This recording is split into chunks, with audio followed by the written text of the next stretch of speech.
أهلا بكم في همس الحيوان. شكرا لكم على تعليقاتكم الجميلة والرقيقة.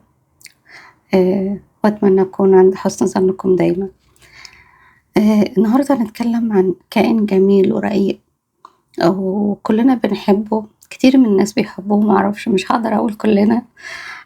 كتير من الناس بتحب القطط وإنها لذيذة وجميلة، فهنتكلم عنها النهاردة واللي ممكن نشوفها في حياتنا، وكتير منها بيعيش في الشوارع، بيدور على مكان، بيدور على أكل، مكان ينام فيه وسط خوف من الناس أو برد الشتاء أو حر الصيف.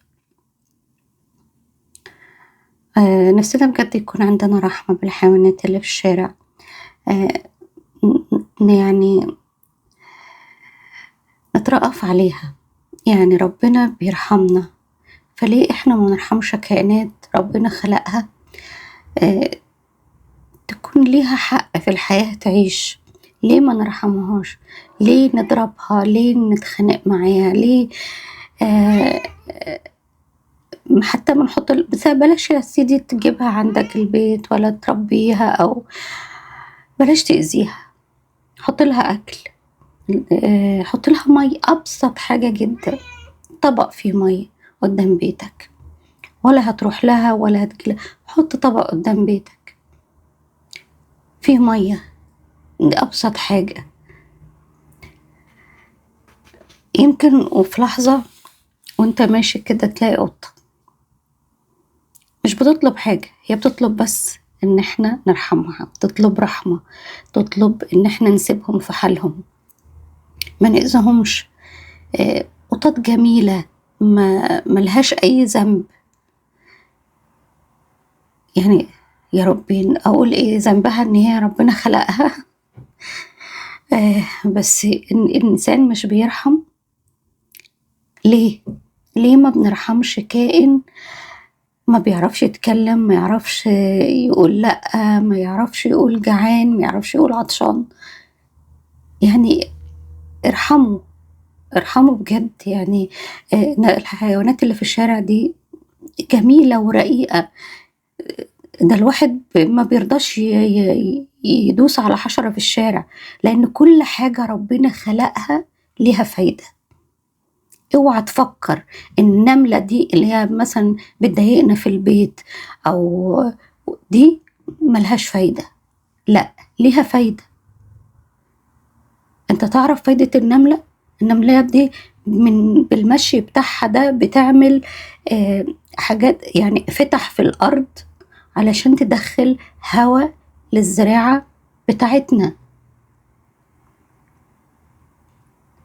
الدودة نفس الحكاية. تخيل، رغم ان الدودة ممكن، في دودة بتأذي، بتاكل الأرض، بتاكل الزرع، مش عارفة كده، حاجة زي كده، بس ليها فايدة.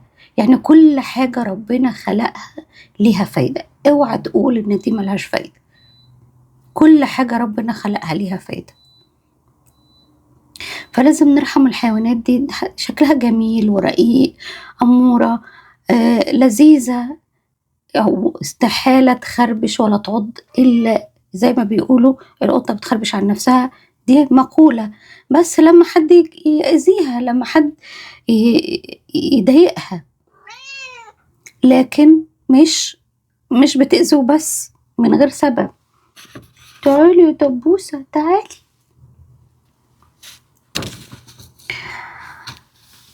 فلازم بجد نرفق بيهم. يعني ما اعتقدش ان الرفق بالحيوان رفاهية ولا ده دلع. الرفق بالحيوان، يا لولو، شايفين لولو جميلة؟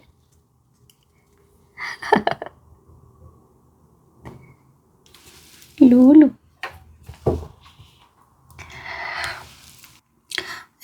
يا ريت بجد نرحم الحيوانات اللي في الشارع، سواء كانت قطط أو كلاب. هي ملهاش ذنب.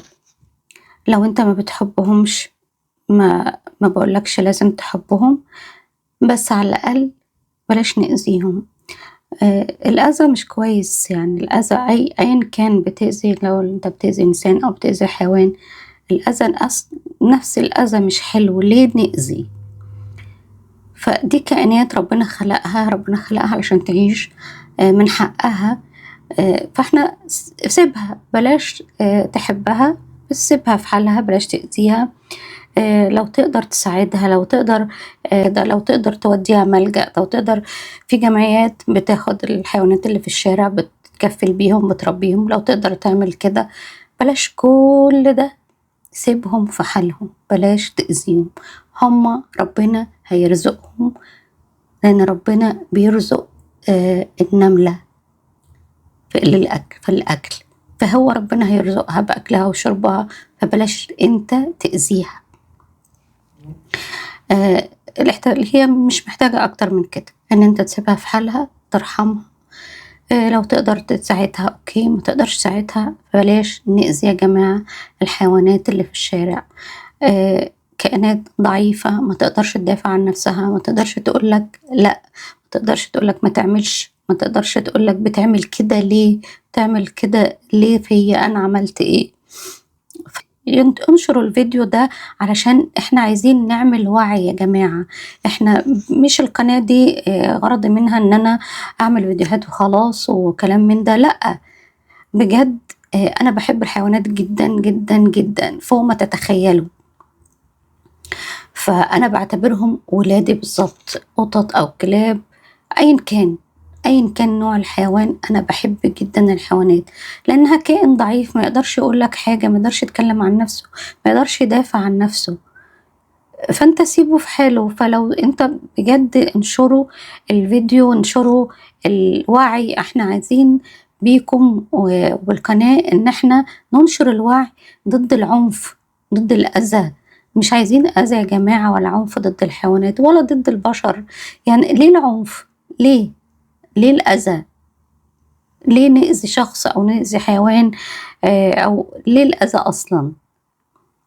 فمن فضلكم لو بتحبوا فعلا الحيوانات أو ما بتحبوش، بس أكيد في قلوبكم فيها رحمة، أكيد القلب بيحن بيعطف، بيشوف حاجة ضعيفة كده صغيرة. ده انت لو شفت قط صغير معرفش ازاي يجيلك قلب ان انت تقعد ترميه او تتعنف عليه، انا مش عارفة. او ازاي يشوف طفل مثلا، ساعات بشوف اطفال يجيبوا القطط الصغيرة ويقعدوا يضربوها يتعنفوا عليها، وفي ناس بتبقى ماشية في الشارع عادي ولا كأن الطفل ده بيعمل اي حاجة، كأنه ايه المشكلة، ده حيوان. لأ، انت بتربي فيه ايه، بتعلمه ايه. فلو سمحتوا من فضلكم احنا عايزين ننشر الوعي ضد العنف، ضد الأذى، ضد الحيوان كائن ضعيف ما يقدرش يدافع عن نفسه. يا جماعة الرفق بالحيوان ده مش دلع ولا رفاهية، ده واجب علينا، بجد واجب علينا ان احنا نرأف بحالته، نرحمه. القسوة على المخلوقات الضعيفة عمرها ما كانت قوة، بالعكس القوة فعلا الحقيقية في قلب يعرف الرحمة والرأفة. ولو عجبكم الفيديو شير ولايك وسبسكرايب، وما تنسوش دايما بتمنى لكم كل خير، كل حب، كل سلام من كل قلبي. ويا ريت تدعموا القناة، لأن ده بينشر الوعي وبيفهم. في ناس كتير ما بتعرف فيه، يعني مش كلنا نعرف أو كلنا بنتعلم، كلنا بنفهم. وطول ما الإنسان في الحياة بيتعلم مهما كان كبير سنه، صغير كبير، كلنا بنتعلم لغاية ما ننتقل. فمن فضلكم بجد دعم القناة علشان الكل يفهم، كلنا نفهم وكلنا نتعلم مع بعض ونشارك بعض في الآراء. لو عندكم أسئلة قولوها لي، لو في حاجات ممكن عايزين تفهموها ممكن نشارك مع بعضنا. وقريب جدا هنعمل لايف مع بعض، بس القناة تكبر شوية ونعمل لايف ونفتح أسئلة وأجوبة، نتشارك مع بعض الآراء والكلام. باي باي.